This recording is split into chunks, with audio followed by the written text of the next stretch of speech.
We begin this morning with the lighting of our chalice, the symbol of this faith, Unitarian Universalism. And the words this morning are by Sarah Eileen Lawal, entitled Out of the Flames. Out of the flames of fear, we rise with courage of our deepest convictions to stand for justice, inclusion, and peace. Out of the flames of scrutiny, we rise to proclaim our faith with hope to heal a fractured and hurting world. Out of the flames of doubt, we rise to embrace the mystery, wonder, and awe of all there is and all that is yet to be. Out of the flames of hate, we rise with the force of love. Love that celebrates our shared humanity. Out of the flames, we rise.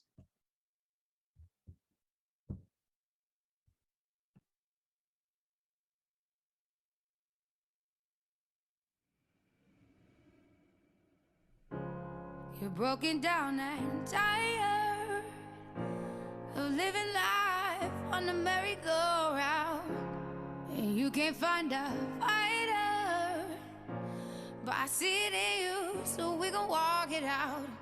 Move mountains, we gon' walk it out and move mountains. And I'll rise up, I'll rise like the day. I'll rise up, I'll rise unafraid. I'll rise up, and I do it 1,000 times again. And I'll rise up, I like the waves. I'll rise up, in spite of the ache. I'll rise up, and I do it 1,000 times again.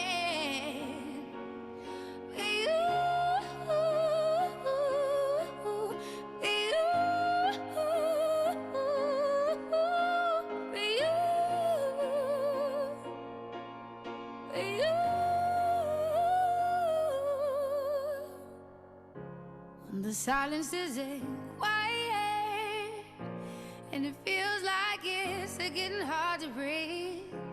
And I know you feel like dying, but I promise we'll take the world to its feet. Move mountains, bring it to its feet. Move mountains. And I'll rise up, I'll rise like the day. I'll rise up, I'll rise unafraid. I'll rise up, and I do it 1,000 times again.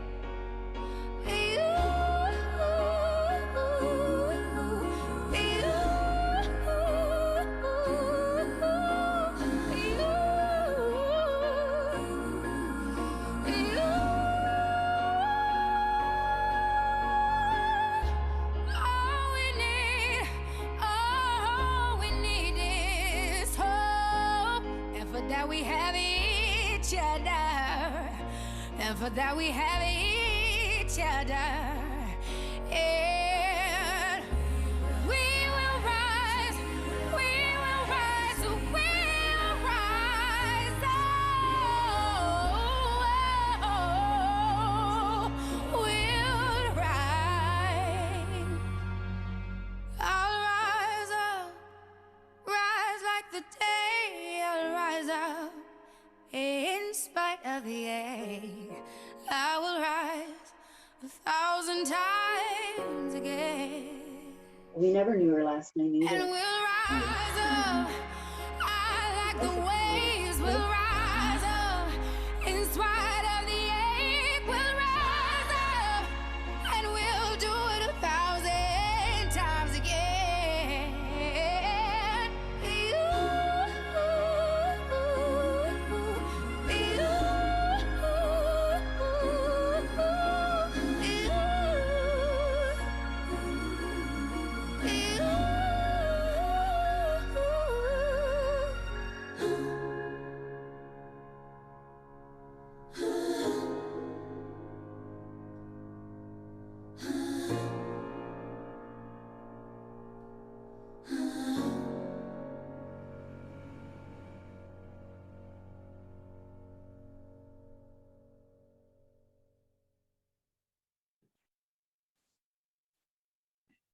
So this morning, I wanted to share a story, and I was thinking about what could go along with this ritual that is fire communion and the setting of intentions as we begin our new calendar year. And something came to me, and it's a bit of a history lesson. So I hope you'll bear with me, and I will try to not make it too dry. But it is about one of the foremost ancestors of our faith, Ralph Waldo Emerson. If you don't know who Ralph Waldo Emerson was, he was a leading 19th century philosopher, father of the Transcendentalist movement. And before he became that grand figure of the mid 1800s, he actually served as a Unitarian minister. And he served the Second Church in Boston from 1829 until 1832. So he followed actually in the father of his footsteps, William Emerson, who was a minister in Boston's First Church. But towards the end of his pastorate there, it was between 1831 and 1832, he became embroiled in a controversy.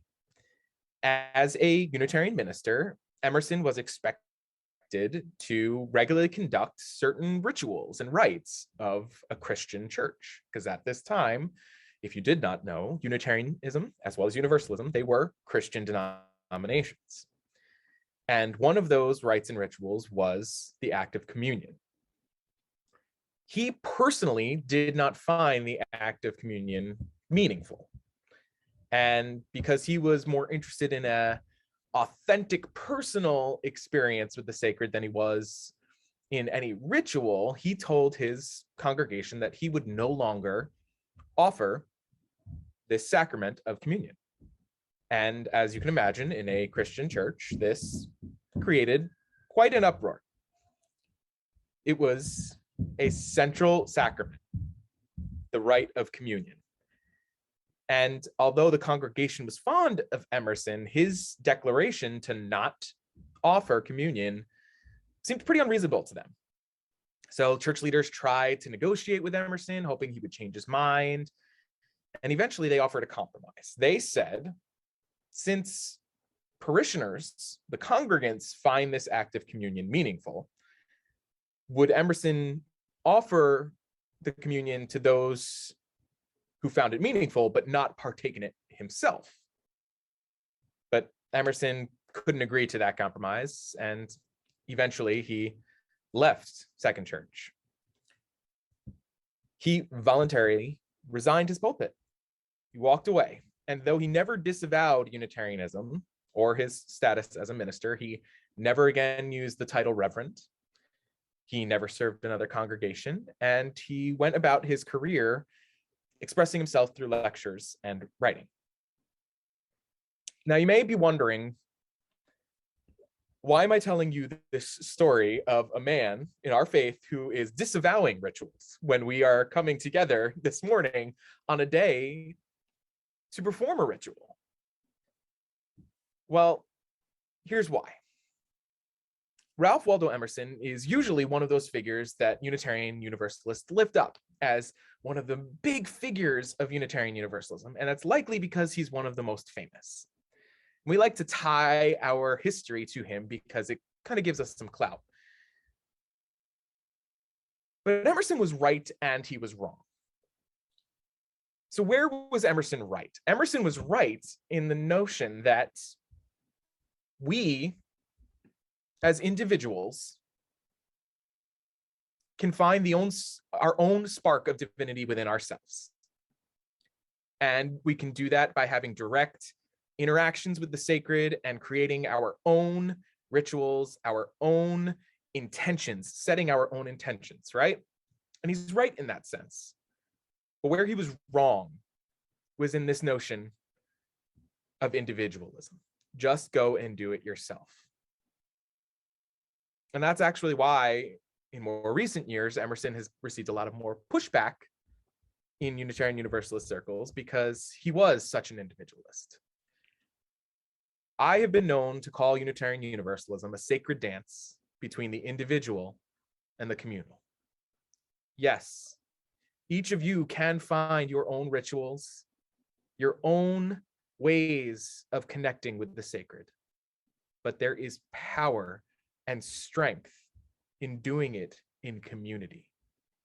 As that song just said by Andrew Day, we rise. We, not I, we rise. And in these tough times, in these moments of setting intentions, it is together. When we come together to perform things of meaning, that is where we draw a huge amount of strength. And so I encourage you, if today's fire communion does not hold any meaning for you, that is okay. Not everything every church does needs to be meaningful to you. But understand that you are part of this community, and for some, it is a very meaningful ritual. And as a community, we love and accept and support one another. So while Emerson may be right about the individuality of connection with the sacred, he was very wrong that you could just do it on your own. With that, I turn it over to our esteemed minister, who is not afraid to use the title Reverend Jen Raffensperger. Thank you to everyone, visible and invisible, who has been a part of this service. Thank you to all of you for being here and being part of this weekly community ritual that we call our Sunday worship.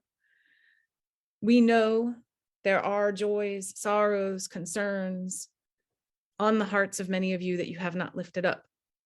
In the time since we have been together, I would like to lift up the memory of people we have lost.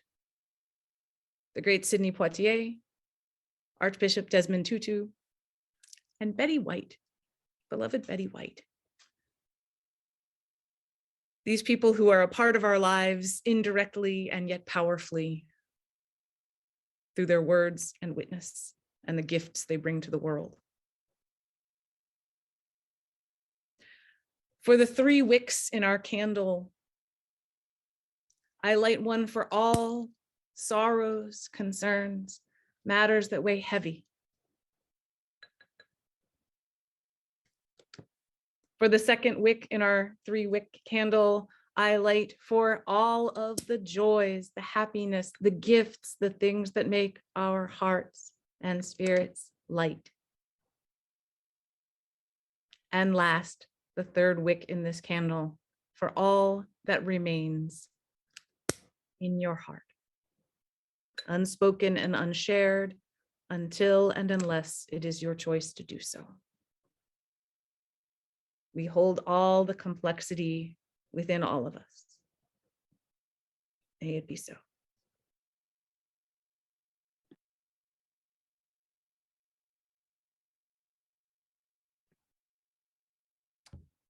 A reading this morning by Howard Thurman entitled My High Resolve. Keep fresh before me the moments of my high resolve. Despite the dullness and barrenness of the days that pass, if I search with due diligence, I can always find a deposit left by some former radiance. But I had forgotten. At the time, it was full-orbed, glorious, and resplendent. I was sure that I would never forget. I had forgotten how easy it is to forget. There was no intent to betray what seemed so sure at the time. My response was whole, clean, authentic. But little by little, there crept into my life the dust and grit of the journey. Details, lower level demands, all kinds of cross currents.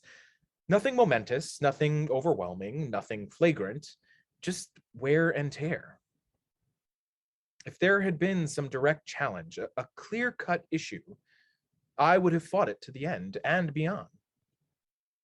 In the quietness of this place, surrounded by the all-pervading presence of God, my heart whispers, keep fresh before me the moments of my high resolve, that in fair weather or in foul, in good times or in tempests, in the days when the darkness and the foe are nameless or familiar, I may not forget that to which my life is committed.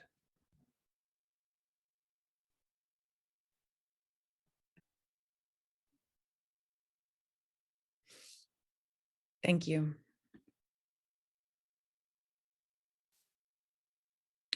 I was sure that I would never forget. I had forgotten how easy it is to forget. There was no intent to betray what seemed so sure at the time. These words that we just heard Matt give us from our reading today from Howard Thurman. They felt especially prophetic to me this week, a week that felt like a rerun of bad times. The increasing prevalence of the newest COVID variant and the hard toll it is taking on the resources of our community, the physical, mental, emotional, and spiritual resources. The 1-year anniversary of the insurrection at the United States Capitol straining at our memories, our heartstrings. It's not exactly that I had forgotten what these things felt like, but the time had stretched. I had not intended to betray what seemed so sure, but keeping hold of memories of what it felt like in a certain time and place and what those feelings did to my resolve. I had not perhaps forgotten, but I fear I had set them aside. Time had stretched like time does. Time stretches, time contracts. I can't even speak to the games that time is playing during this pandemic, the twists and turns, the rewinds and fast forwards. But here we are, dear ones, 2022 years into what we label the common era, which has felt anything but common of late. I personally gave up on New Year's resolutions long ago. I remember impassioned conversations in college. Calendars are arbitrary. Time is a human invention. Reject the cultural paradigm calling for conformity. Every day is the start of a new year. Oh. Is every day the start of a new year? Yes, of course. Every day is the start of a new year, and every day is the end of another year. Into this world we're born. Every day is a birthday. Out of this world we're thrown. Every day is a death day. Every day the beginning and the end. So is it meaningless to take a look at time, at what has gone before in our lives and at what is to come? Of course, you could argue that, but I would counter with this.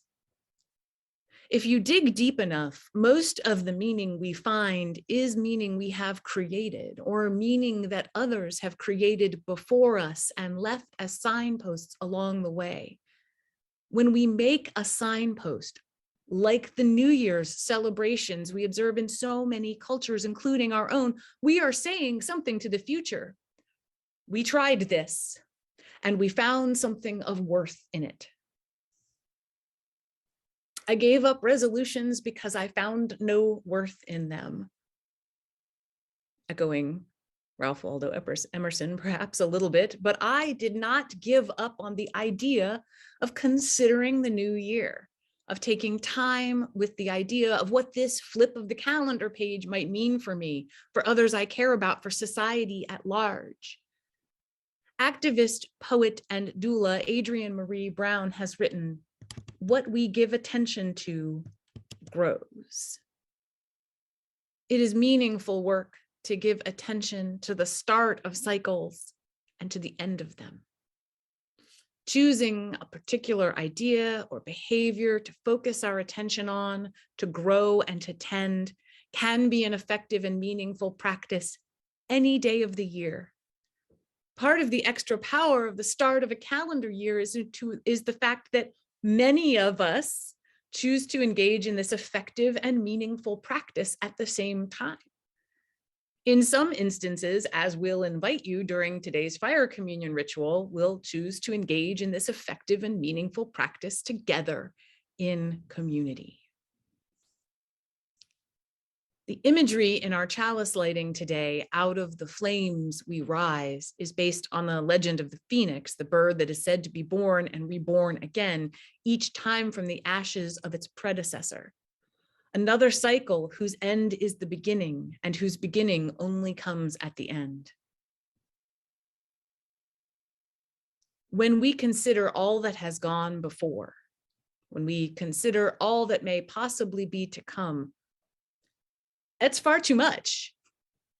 This kind of attention to the self, to dreams, to ideas, to changes, to hopes, it may be done daily or weekly or monthly or whenever one wishes. But when many of us are all choosing to do it, when the calendar year turns, it feels to me like a way to honor the cyclical nature of our lives and the year as it passes. There is a newer cultural practice that has gained popularity in recent years. You may have seen friends sharing this on your social media, choosing a single word that will be a kind of signpost for you in the year to come. Some people reflect on a word that is aspirational, or a word that's a reminder, or a word that feels grounding or safe to them. There are people who select their word prior to the start of the new year. When I learned of this practice, I liked it better than a resolution, but I personally didn't like the idea of picking a word before the new year. It felt like too much pressure. December is already a really busy month. Am I supposed to try and craft an idea for the whole year to come too? I let words come to me, generally within the first month of the new year. My word in 2020 was invitation. My word last year was community. I don't have one for 2022 yet. The words I choose are things I would like to give my attention to, that I would like to grow, to strengthen, to examine in more depth. They are sometimes words that demand my attention. Soon we'll have the first of our 4 seasonal elemental communion rituals of the year, fire communion. You'll have a chance to share some words of your own, and we will commit them symbolically to the fire to release them and to lift them into the year to come. And right now, we'll reflect on the meaning of that sacred fire within us all. Let inward love guide every deed. By this we worship and are freed. We'll hear our beloved hymn. You may sing along at home on mute if you choose, though I may speak with bravest fire.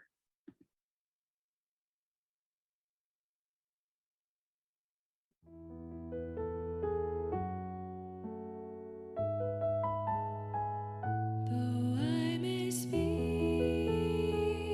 with bravest fire and have the gift to all inspire, and have not love,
About 9 o'clock last night, I had to decide how we were going to do this from my dining room.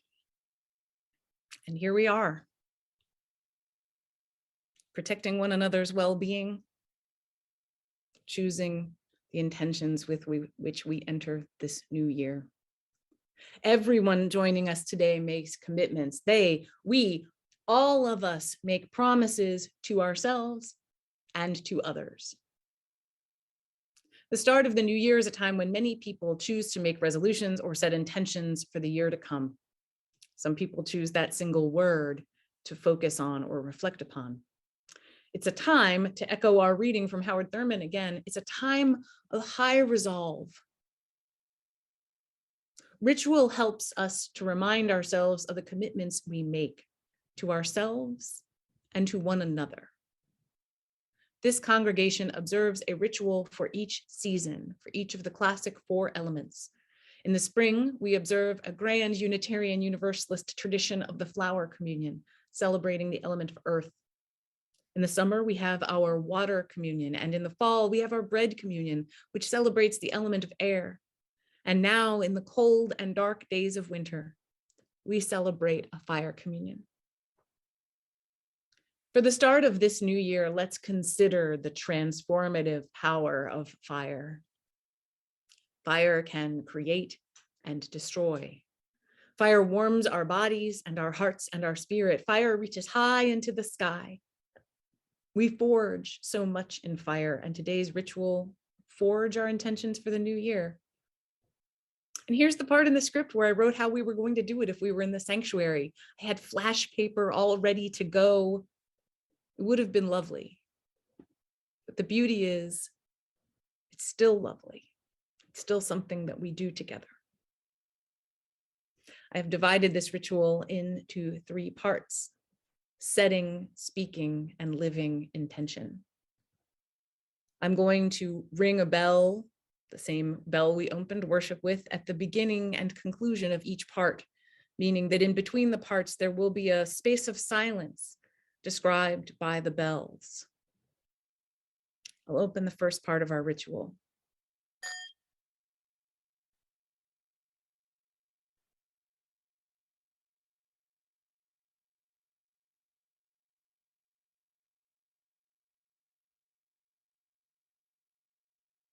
Our intention, our moment of high resolve, may take several forms. You may choose to think of something from the past year that you wish to release, maybe an old habit or an old idea, something that you find no longer served you. You may also want to choose something that you want to pay particular attention to in the new year. What we give our attention to grows. Think of these intentions as the seeds you're planting for the year ahead. Maybe don't think of the huge sweeping changes, but perhaps how you can be more present day to day, moment to moment. Also, give thought to how you will treat yourself in the moments when you are unable to live up to your highest intentions and expectations, and you lose sight of your moments of high resolve. Prepare to forgive yourself and to consider with honesty and kindness toward yourself what you may wish to do differently. I know some of you are already sharing, but I want to invite us into a few moments right now to reflect on these ideas. Things from the last year you wish to release, things for the coming year that you wish to lift up.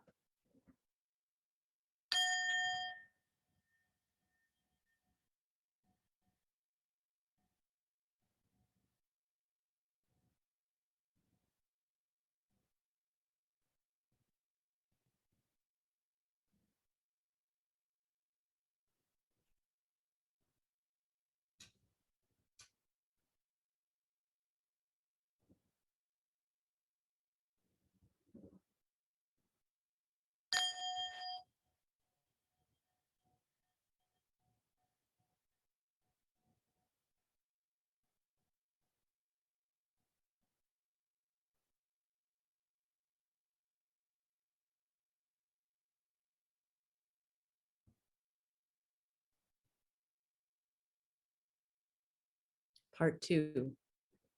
Now that we have taken some time to internally consider our intentions, our high resolve for the new year, it is time to speak those intentions. An intention you make for yourself in isolation may never grow. By choosing to make these intentions, these declarations in community, then we're witnessing this act with and for one another. It doesn't mean you have to share your very private and personal intentions, of course, but as some of you have already been doing, I'd ask you to consider 1 or 2 words, maybe just a single word that might sum up what you've decided to let go or lift up. At this time, we'll ask you to share 1 or 2 words in the chat. We would be writing them down on flash paper if we were in the sanctuary, but we're going to be looking at them together in the chat. I would like us to stay muted and do it in the chat. I love chaos. We can unmute at the end, but take your time. Choose a word or 2. What will you let go of from the past? What will you lift up for the future? I'm going to ring our bell again to close the end of the second part and give us some silent time in between the 2 parts for you to put your words, your thoughts in the chat. Then we'll come back to them.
Thinking about change and writing about change are important tools on the steps to making change, on the road to making change, but they don't make change happen.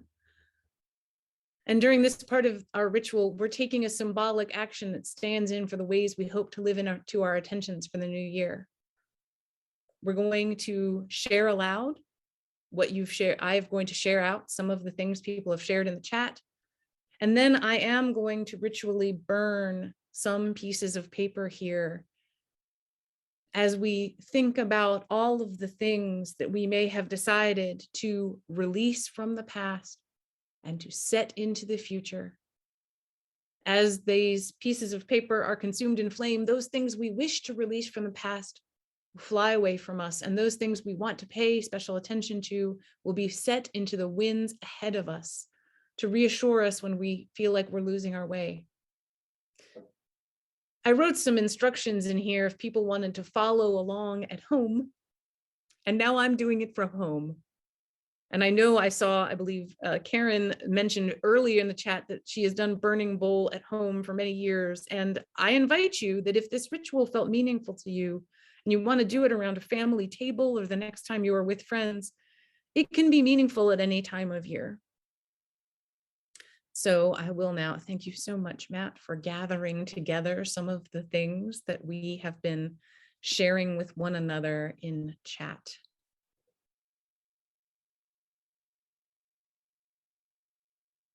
From Karen S. I release impatience. Kim Milleheims, I would like to celebrate more and let go of anger. From Gretchen, I release expectations. From Jane Reese, lift up awareness of the present moment. From Anne Gray, I'd like to let go of fear. Fear for my parents who live far away, fear for my nation, which seems so misled and confused, fear for my daughter who is entering puberty, a time that is so hard, and fear for my own health. I let go of fear today. From Bruce Jassett, I want to strive for increased resilience. Molly is lifting up the word listening. From Susan Darling, let go of frustration. Celebrate patience. From Ellen Diona, Arthur's word is hope. From Tesla Taliaferro, I am letting go of expectations and letting grow a focus on my chosen family. I like letting go and letting grow. Again, from Anne Gray, I lift up expression. From Lynn Roberts, resistance, heart opening. From Janelle Mancuso, letting go of self-doubt. From Ellen again, release rancor. From Molly, expectations. Julie Amberg has shared her word is faith.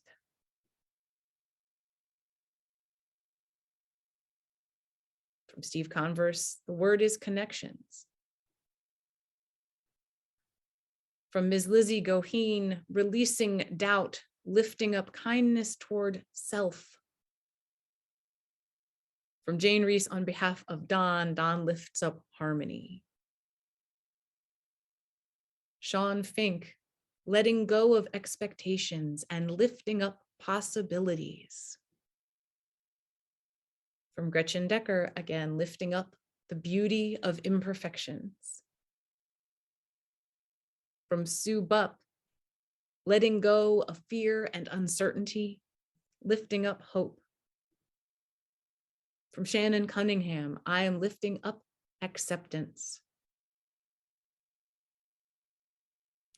There's a few repeats, and thank you so much. Matt is recording for me, and I'm also just reading through as they come in. Strive for increased resilience. Karen has noted a practice of hanging her word on the bulletin board and striving for it daily. So if you choose to do a ritual at your own home in your own space, that is something else to consider. I've been corrected on Paul Durier's name. After teaching my grandson to drive a car this summer, I released stress. Amen. Teaching someone to drive is one of the most stressful things.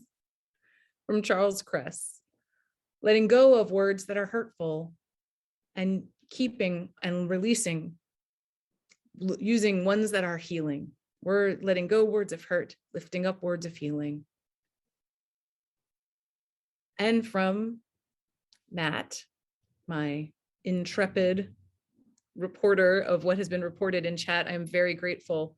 Letting go of certainty and lifting up growth.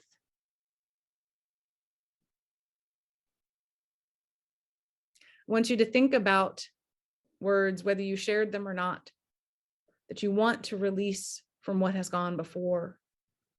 Fear, judgment, anger, rancor, certainty. Any of these things that might have felt like they hindered you, they held you back, or they simply did not let you live to the fullness of your best self. We release all that which has gone before. Release that which no longer serves us.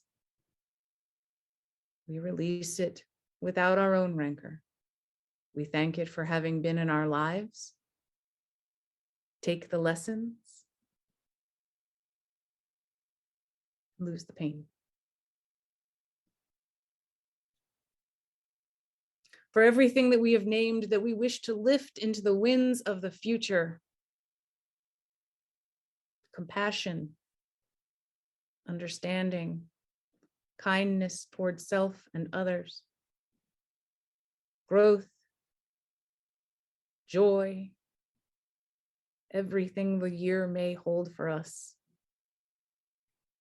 All those released expectations may come to surprise us in future joy.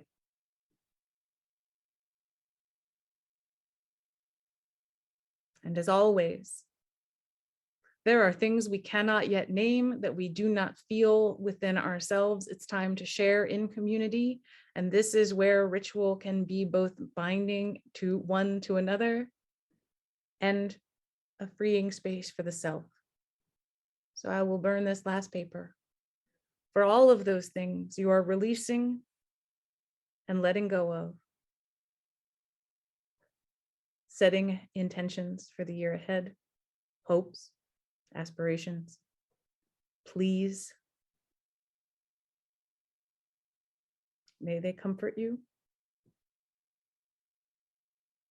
May they grow. May all that you have released here today cease to burden you, and may all you intend for the future be lifted up to ease the way into that future that you seek.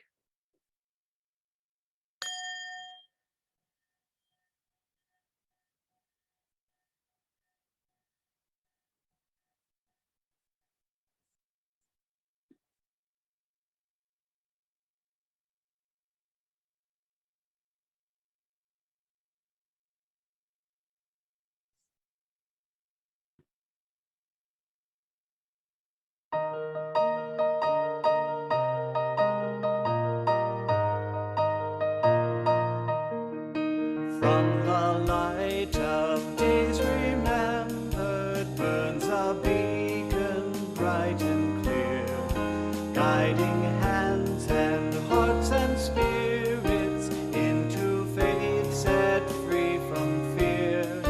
When the fire of commitment sets our mind and soul ablaze, when our hunger and our passion need to call us on our way, when we live with deep assurance of the flame that burns within, then our promise finds fulfillment and our future can begin.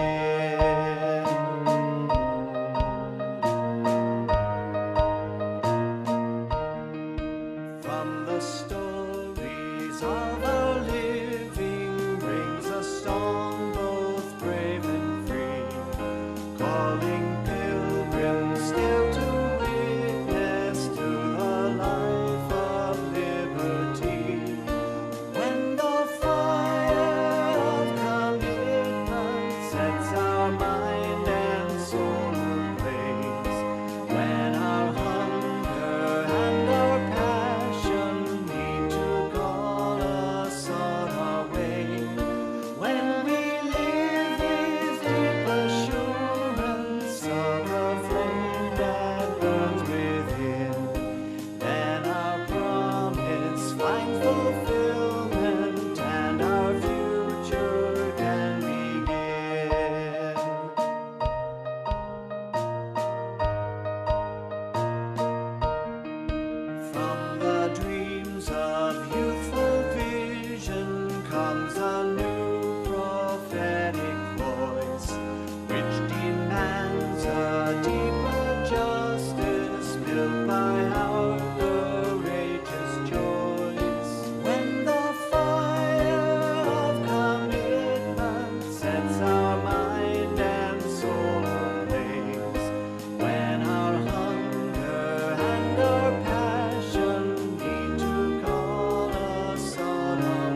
this time in our service each week, we invite you into generosity.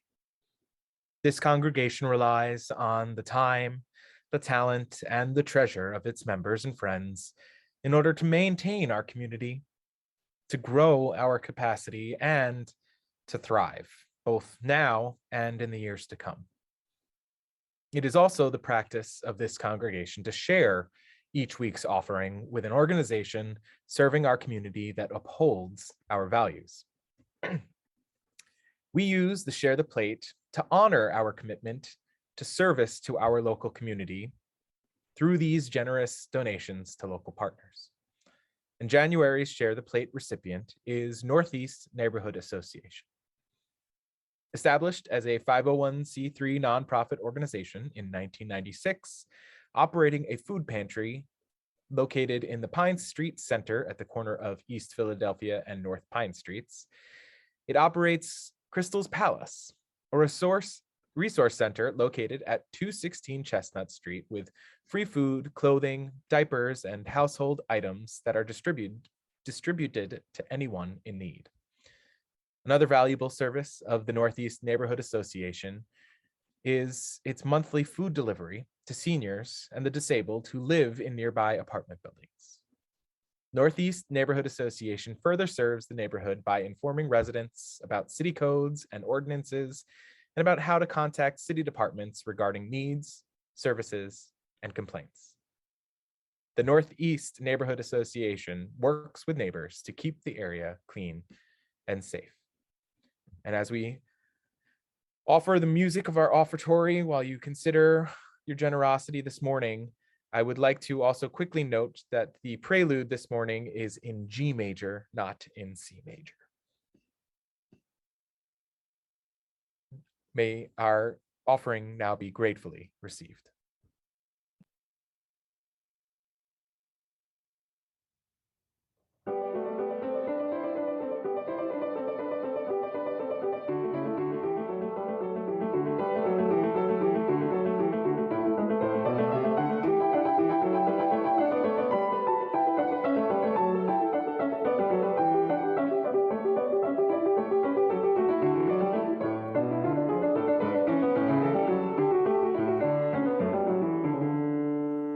We extinguish this flame, but not the light of truth, the warmth of community, or the fire of commitment. These we carry in our hearts until we are together again. Blessed be. Amen. I'll offer up these words of benediction this morning from John O'Donohue. On the day when the weight deadens on your shoulders and you stumble, may the clay dance to balance you. And when your eyes freeze behind the gray window and the ghost of loss gets into you, may a flock of colors, indigo, red, green, and azure blue, come to awaken in you a meadow of delight. When the canvas frays in the currach of thought and a stain of ocean blackens beneath you, may there come across the waters a path of yellow moonlight to bring you safely home. May the nourishment of the earth be yours. May the clarity of light be yours. May the fluency of the ocean be yours. May the protection of the ancestors be yours.